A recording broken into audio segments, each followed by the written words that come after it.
Magandang umaga! Kumusta po? Narito po ulit ang update natin para sa lagay ng ating panahon. Ngayong umaga po ng June 3, 2025. Sa ngayon po ay patuloy pa rin na hanging habagat ang hangin na umiihip dito sa ating bansa, lalo na po sa kanlurang bahagi. At sa susunod na mga araw ay posibleng lalakas pa ito dahil po sa may namamataan na posibleng pamumuo ng dalawang sama ng panahon na siya pong hahatak dito na magdudulot naman ng mas maulan na panahon dito po sa ating bansa.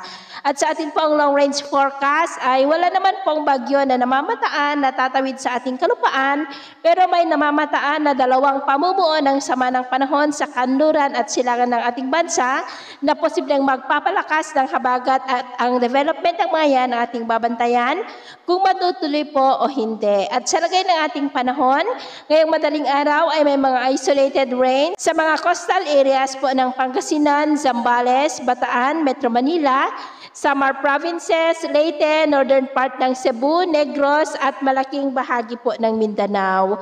At mamaya ay sisikat naman ang araw sa malaking bahagi ng bansa pero may tsansa pa rin ng maulap na kalangitan with isolated rain sa malaking bahagi pa rin ng Mindanao, Bohol, Dumaguete, Hinobaan, ilang bahagi ng Palawan, Pangasinan, Zambales, Bataan at Metro Manila.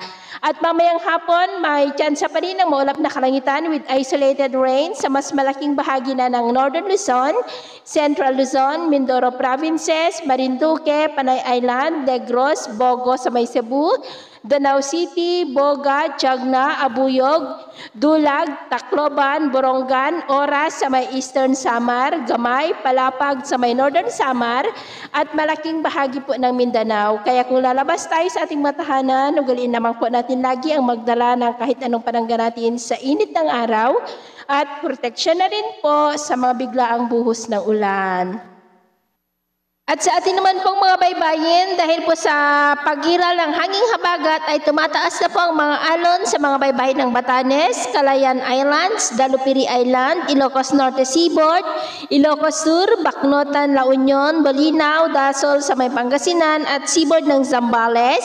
Na ang mga alon dyan ay posible po na aabot hanggang sa 1.8 to 2.9 meters height. Kaya hanggat maaari po ay iwasan na muna natin ang papalaot dyan sa mga may kulay pula para po mas makaiwas sa mga sakunang pangkaragatan. So yun po ang latest update natin sa araw na ito.